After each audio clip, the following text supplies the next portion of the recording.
مفتی طارق مسعود کے بیانات کے لیے طارق مسعود آفیشیل کو سبسکرائب کریں۔ طارق مسعود آفیشیل۔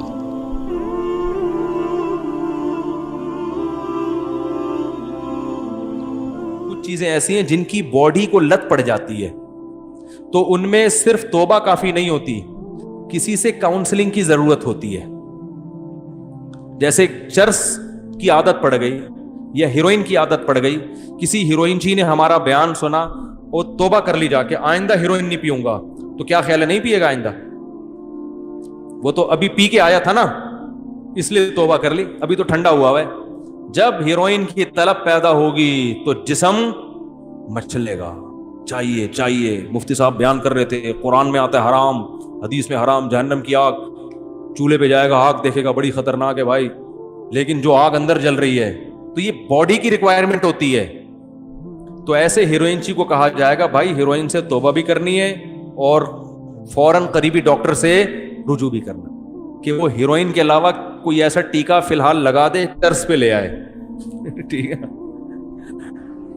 چرس تھوڑی سی خالص چرس پہ لا دے آپ، وہ آہستہ آہستہ آہستہ آہستہ کیا کرے گا، چھڑوائے گا۔ تو جن لوگوں کو انٹرنیٹ پر فحش فلموں کی عادت پڑ جاتی ہے، یہ عادت باڈی کی ریکوائرمنٹ ہوتی ہے، پھر وہ توبہ کر بھی لیتے ہیں نا تو تھوڑے دنوں میں پھر خیالات، پھر ایک جسم جو ہے نا تڑپنا شروع ہوتا ہے۔ تو ایسے موقع پہ کسی اللہ والے سے اصلاحی تعلق بھی ضروری، اور میں ایسے نوجوانوں کو کہتا ہوں کسی ماہر نفسیات سے بھی رابطہ کرو جو خود یہ فلمیں نہ دیکھتا ہو، کیونکہ بعض ڈاکٹر خود ہی یہ کام کر رہے ہوتے ہیں، ان کو یہ برائی سمجھتے ہی نہیں ہے اس کو، کہنے کیا ہے نفسیات انٹرٹین تھوڑا سا، وہ ان کی اپنی انگلش ہوتی ہے ان کی۔ بعض ڈاکٹر الٹا لوگوں کو الٹے کاموں پہ لگا رہے ہوتے ہیں، کہہ رہے ہیں یار اتنا بھی اسٹریس جو ہے نا لائف میں صحیح نہیں ہے، اسٹریس کو ختم کرنے کے لیے، حالانکہ اس سے اسٹریس ختم نہیں ہوتی، اسٹریس بڑھتی ہے۔ جیسے کوئی کہے اسٹریس ختم کرنے کے لیے ہیروئن پی لو، پینے کے بعد تو ایسی اسٹریس ختم ہوگی کہ آپ کو لگے گا دنیا میں مجھ سے زیادہ خوش کوئی ہے نہیں، لیکن اسٹریس اس سے بڑھتی ہے، پھر اور مانگے گا اور پھر اسٹریس سے ہی مر جائے گا وہ جا کے۔ تو ایسے ہی یہ جو فحش چیزیں دیکھی جاتی ہیں یہ اسٹریس کو وقتی طور پہ ختم کرتی ہیں، حقیقت میں یہ اسٹریس کو بڑھاتی ہیں۔ ایسا آدمی خوش نہیں رہ سکتا۔ تو کسی کو زنا کی عادت پڑ گئی اور کسی اور طرح سے اپنی خواہش پوری کرنے کی عادت پڑ گئی، انٹرنیٹ پر فحش فلمیں دیکھنے کی عادت پڑ گئی، تو توبہ بھی کرنی ہے اور ساتھ ساتھ علاج کے لیے جسمانی اور روحانی دونوں معالج سے رابطہ بھی کرنا۔ جسمانی معالج تو ماہر نفسیات ہیں، بہت سے ماہر نفسیات کو اللہ نے بڑی مہارت دی ہوتی ہے، ان سے رابطہ کریں، ملک میں بہت ہیں، کراچی میں بہت ہیں، ان کے پاس جائیں، بولیں بھائی، اگر وہ کہنا کوئی فرق نہیں پڑتا، بولو بھائی فرق پڑتا ہے، مجھے یہ بیماری چھڑواؤ، ٹھیک ہے نا، مجھے یہ عادت چھڑوانی ہے، میں آپ کو فیس اسی چیز کی دوں گا، جس دن آپ نے چھڑوا دیا اتنے پیسے آپ کے، لیکن وہ ایڈوانس میں لے لیتے ہیں فیس، تو کچھ خرچ کرو نا اللہ کے لیے۔ تو ماہر نفسیات کے پاس بھی جائیں اور اللہ والوں سے اصلاحی تعلق بھی قائم کریں۔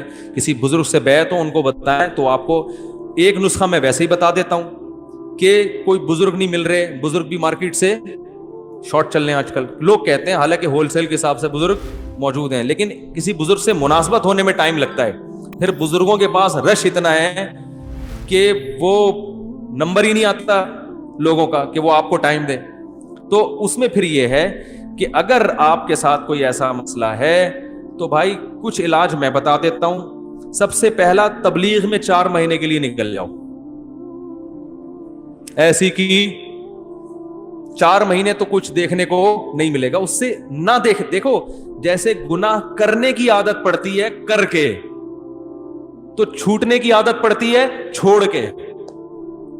کچھ دن دل مچلے گا، جب ایک طویل عرصے تک نہیں دیکھو گے تو پھر دیکھنے کی عادت ختم، کچھ دن تو مچلے گا دل، 4 مہینے کے بعد دل کرے گا بھاگوں یہاں سے میں، لیکن تبلیغ میں ایک ماحول ملتا ہے، بہت دن تک گناہ سے دور رہیں گے تو انشاءاللہ عادت چھوٹ جائے گی۔ واپس آئے، پھر شیطان نے ورغلا کے گناہ کروا دیا، دوبارہ نکل لو، ایسی کی بولو نا، ایسی کی تیسی اس لیے کہہ رہا ہوں کہ پھر کاروبار، دکان کا ہر چیز بھاڑ میں جائے کاروبار۔ پہلے انسان کا بچہ تو بنے آدمی، وہ تھوڑا نقصان کر لو کچھ نہیں ہوتا، پڑھائی اگلے سال کورونا کی وجہ سے اگلے سال ویسے ہی ہو رہی ہے نا، تو ایک اپنی اصلاح کی وجہ سے ہو جائے گی، تھوڑی قربانی دو گے تو بھائی دین آئے گا. تو تبلیغ میں بہت فائدہ ہوتا ہے. ایک کام سمجھ میں آ گیا, یہ ان لوگوں کے لیے جن کو اصلاحی تعلق فی الحال میسر نہ ہو, ورنہ تو اصل تو یہ کسی شیخ سے بزرگ سے بیعت ہو جاؤ. دوسرا کام یہ کرنا ہے کہ اپنے آپ کو بے لگام نہیں چھوڑنا ہے. آپ نے انٹرنیٹ پر بیہودہ فلمیں, فحش فلمیں دیکھنے سے توبہ کر لی, اور کوئی برائی سے توبہ کر لی, توبہ تو لازمی کرو, صحیح ہے نا, پکی ڈھکی توبہ. لیکن ایک ارادہ کرنا ہے کہ آئندہ مجھ سے اگر شیطان نے گناہ کروایا تو یہ گناہ فری میں نہیں پڑے گا. اپنے آپ کو بولو اس کی تمہیں قیمت, بولتے کیوں نہیں, دینی پڑے گی. اور قیمت اپنے جسم کو نقصان پہنچا کے بھی, اور اپنے آپ کو مالی نقصان بھی پہنچا. سمجھ میں نہیں آ رہی بات؟ پینلٹی لگے گی بھائی, جرمانہ ہوگا. اب وہ ہر آدمی اپنی تنخواہ کے حساب سے, آپ کی تنخواہ 1 لاکھ ہے, 10,000 20,000, اور خرچے بھی دیکھو نا, پتہ چلا جرمانہ اتنا دے دیا کہ کھانے کے لیے گھر میں روٹی ہے نہیں, فلمیں ہی دیکھ رہے سارا دن بیٹھ کے, اب کوئی کرنے دھرنے کا کام ہے ہی نہیں. اتنا زیادہ جرمانہ نہ ہو کہ بچے متاثر ہو, ان کی فیسیں ہی نہیں جا رہی, یا کوئی چھڑے چھاٹوں میں, یہ کماروں میں زیادہ ان کے تو فیسوں کے مسئلے نہیں ہوتے, یہ زیادہ بیماری چھڑے چھاٹوں میں ہوتی ہے. اور جس چھڑے چھاٹ نے بیماری چھوڑی نہیں نا, کم وقت شادی کے بعد چھوڑتا نہیں ہے, پھر وہ دنیا چھوڑ دے گا, یہ بیوی چھوڑ دے گا, یہ بیماری نہیں چھوڑتا وہ. تو اپنے علاج کی فکر کرو, ورنہ قبر میں بھی یہی دل چاہے گا جن کو یہ لت پڑ جاتی ہے. تو کیا کرنا ہے, اپنے آپ کو سزا دینی, مالی بھی اور جسمانی بھی. جسمانی سزا, روزہ رکھ لے انسان, بھوکا پیاسا رکھے, صحیح ہے. یا روزہ نہیں رکھ سکتا, بھائی اگر مجھ سے یہ گناہ ہوا تو میں 24 گھنٹے کے اندر اندر 50 رکعتیں 100 رکعتیں نوافل کے پڑھوں گا. وہ اتنے زیادہ بھی سزا نہ ہو کہ پڑھنا ہی مشکل ہو جائے, اتنی ہلکی بھی نہ ہو کہ سزا کا عنصر اس میں سے ختم ہو جائے. تو اصلاحی تعلق میں فائدہ ہوتا ہے کہ ہر بزرگ ہر ایک کے حالات دیکھ کر اس کے لیے خود سزا تجویز کرتے ہیں کہ آپ کی تنخواہ اتنی, آپ کم از کم اتنے پیسے صدقہ کرو. اب آپ نے اگر کہا کہ 5 روپے صدقہ کروں گا اگر مجھ سے گناہ ہوا, تو آپ کہو گے دیکھتے رہو, شام کو 100 روپے دے دوں گا, کیا جا رہا ہے 100 روپے میں. اور آپ نے کہا 5 لاکھ صدقہ کروں گا, تو بس ایک ہی دفعہ ہوگا صدقہ, اس کے بعد دوبارہ گناہ تو ہوگا, صدقہ نہیں ہوگا. تو وہ اپنے حالات دیکھ کر, نہ اتنا تگڑا جرمانہ ہو. بھائی لائف جا رہا ہے بیان, کتنے لوگ ہیں, چلو اچھی بات ہے, یہ کام کی بات ہے نا, لوگوں سنے. 5,000 روپے آپ نے اپنے اوپر متعین کر لیے کہ میں صدقہ کروں گا. ایک نارمل تنخواہ والے کے لیے یہ ٹھیک ہے. پھر یہ بھی دیکھنا ہے کہ یہ گناہ بار بار ہوگا تو بار بار صدقہ کرنا ہے. تو اتنی کیونکہ ایک دم سے نہیں چھوٹتی یہ چیزیں. حوصلے والے لوگ تو ہیں کہ چھوڑا تو بس چھوڑ دیا, لیکن ایسے حوصلے والے مارکیٹ میں شارٹ ہے نا. اصل تو حوصلہ یہ چھوڑ دیا تو چھوڑ دیا, ایسے مر جائیں گے نا, کوئی بات نہیں, مر جائیں. جگر مراد آبادی شراب سے توبہ کی تھی تو بیمار ہو گئے, مرنے لگے, تو ڈاکٹروں نے کہا, حکیموں نے کہا کہ تھوڑی سی پی لیں. انہوں نے کہا مر جائیں گے نا, تو کیا ہو گیا بھائی, جنت میں چلے جائیں گے. جب شراب سے توبہ جنت میں جانے کے لیے تو کی ہے, تو مر گئے تو اور کیا چاہیے. لیکن ایسا اسٹیمنا یہ جگر کا ہو سکتا ہے, جس کے جگر نہیں ہے ہر ایک کے پاس ایسا جگر ہوتا نہیں ہے. تو اصل تو یہ ہے, نہیں چھوٹ رہا تو بھائی فری شیطان کو بے لگام نہ کر دو, سزا دو. جیسے ہی گناہ ہوگا 2 رکعت توبہ کے ساتھ گڑ گڑانا بھی ہے کہ اللہ ہو گیا اب نہیں کروں گا, صحیح ہے نا.